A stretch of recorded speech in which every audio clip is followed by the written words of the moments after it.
ज्याचं नाव वानरलिंगी सुळका आहे आणि दुसरं नाव इतिहासामध्ये त्याला खडा पारसी सुळका म्हणून पण बोलतात. आणि या व्यतिरिक्त महाराजांचं तर मी मेन्शन केलंच की त्यांनी स्वराज्यात हा किल्ला घेतला, पण त्याच्या आधीचा इतिहास जर बघितलं तर शहाजी महाराजांचा जो त्यांना आपण स्वराज्य संकल्पक बोलतो त्याची एक गोष्ट आहे इकडची वरची, ते आपल्याला वर गेल्यावरती दादा सांगतील. तर आता आपण हा ट्रेक असा सुरू करूया.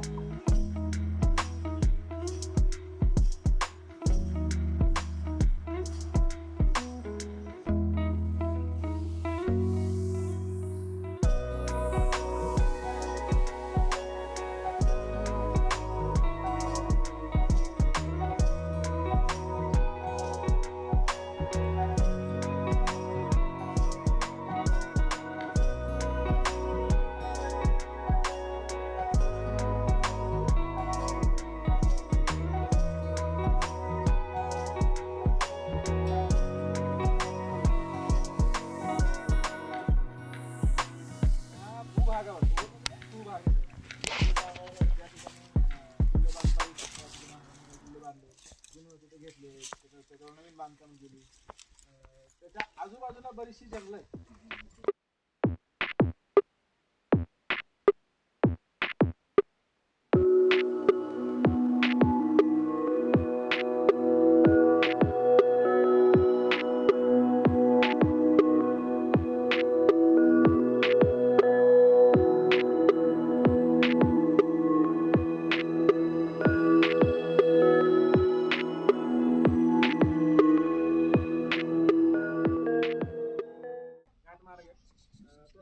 त्या मार्गे देश विदेशांशी व्यापार चालतो. त्यातला एक महत्वाचा उल्लेख, एका देशाचा उल्लेख, त्याचा व्यापाराचा उल्लेख आपल्याला शिवनेरीच्या एका लेणीमध्ये सापडतो. शिवनेरीला आपण शिवाई देवीचं मंदिर आहे, त्याच्या बाजूला एक लेणी समूह आहे. हे सगळे लेणे बौद्ध ज्या लेण्या आहेत, पुढचे बाकीचे जे समूह आहेत, तुम्ही मागे एकदा दोनदा सांगितले होते. तर शिवनेरीला ज्या लेण्या आहेत, शिवाई देवीपासून पुढच्या साईडला गेलात तिथं 3-4 हे आहेत, इन्स्क्रिप्शन आहे जे दगडामध्ये कोरलेले अक्षर आहेत. तर त्यातल्या एका लेणीमध्ये असं लिहिले की यवन असत चिटसगतानं भोजन मंडप ध्येय धम्म संघ. भोजन मंडप म्हणजे काय? जेवण जेवायला भोजन मंडप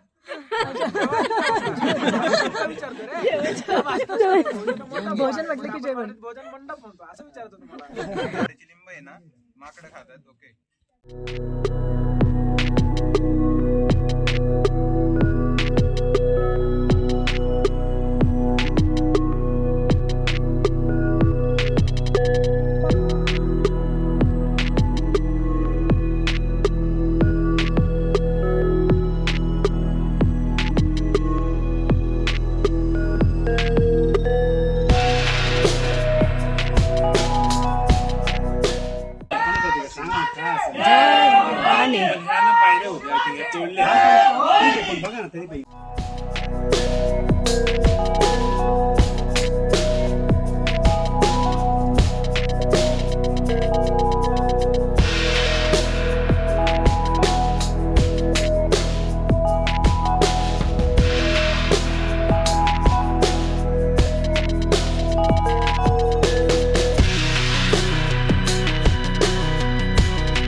प्रकारातला दरवाजा आहे असं आपल्याला काय म्हणायला हरकत नाही. तर मग आता आपण दरवाजाच्या जिबी मध्ये बसलेलो आहोत, ठीक आहे.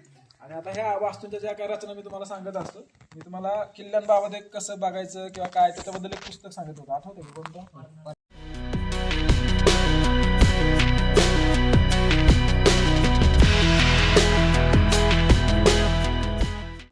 आता इथं एक महत्वाची परत गोष्ट आपल्याला दिसते. आपण हडसरला, मी तुमच्यासोबत होतो, हडसरला मी तुम्हाला म्हटलं की आपल्या पूर्वजांचं भूमितीय ज्ञान किती चांगलं असेल, असं इथं पण बघा 90 डिग्री व्यवस्थित कोरलेलं आहे, आखीव रेखीवपणा आहे. म्हणजे इथं म्हणतो की आपल्या पूर्वजांकडं इतकं ज्ञान होतं की आपण ह्या छोट्या छोट्या गोष्टींवरनं ते खरंच किती प्रगत होते ह्या गोष्टी आपल्याला कळतात. मग त्याच्यातला एक उत्तम नमुना आपल्या इथं पाहायला मिळतो. दुसरी महत्वाची गोष्ट समजून घ्यायची झाली तर सुरक्षेच्या दृष्टिकोनातून हे खूप छान रचना केलेली आहे. तो आपल्याला खोत सरांनी पण सांगितली होती माहिती इंटरलॉकिंग बद्दल किंवा कातळकोरी. याच्यामध्ये अजून एक तुम्ही पाहिलंय का की कातळामध्ये जे कोरीव काम आहे त्या कोणत्या पद्धतीचं आहे? एकदम कठीण प्रश्न. हे कसं म्हणजे केलं असेल सुरुवातीची की खालून वरती? नक्की. आणि दादाने एका किल्ल्यावरती सांगितलं होतं की त्यांच्याकडे एक हत्यार पण होतं, त्याच्याबद्दल कोणी काय? पंजानी मारण्यासारखं तेल म्हणजे असं काहीतरी शत्रूवर टाकत राहायचं. हा मी पॉइंट एक्सपेक्ट करत होतो. म्हणजे खूप छान छान याच्यात काव्य आहे, छान छान. याच्यात एक पहिल्या पानावर असं वाक्य आहे की तुम्ही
काम आहे, पायऱ्या आहेत, तसं इथं काही दिसत नाही. मग इथं फक्त एक छोटासा बुरुज दिसतो आणि एका दरवाजाचा एका हा बाजूचा जो खांब आहे असा छोटासा एवढा असा भाग आहे फक्त. तर बाकी दरवाजा असा दुसरा कुठला शिल्लक नाहीये. पण तिथं दरवाजा होता, जसं आपण नारायणगडला माझ्यासोबत होता तुम्ही. नारायणगडला मी तुम्हाला एक बुरुज आणि एक 2 होलवर सांगितलं होतं की इथे एक दरवाजा असला पाहिजे. तसं इथं बऱ्यापैकी एक कमानीचं स्ट्रक्चर आपल्याला पाहायला भेटतं. थोडंसं एवढंच शिल्लक राहिले, म्हणजे असा असा दगड असतो असं म्हणा. बाकी मग त्याचा संरक्षक बुरुज असा इथल्या साईडला आहे आणि बाकी मग तो मार्ग. तर आपण तिथं पाहिला तसा दरवाजा नाहीये, पण अवशेष आपल्याला इथं पाहायला भेटतात. बाकी या ठिकाणी इथं पाण्याच्या टाक्यात येताना सुद्धा आपल्याला पाण्याच्या टाक्या आपण पाहिलेल्या आहेत.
त्या दिवशी मेडल देणं आणि एक समारोपाचा कार्यक्रम ठेवलेला आहे.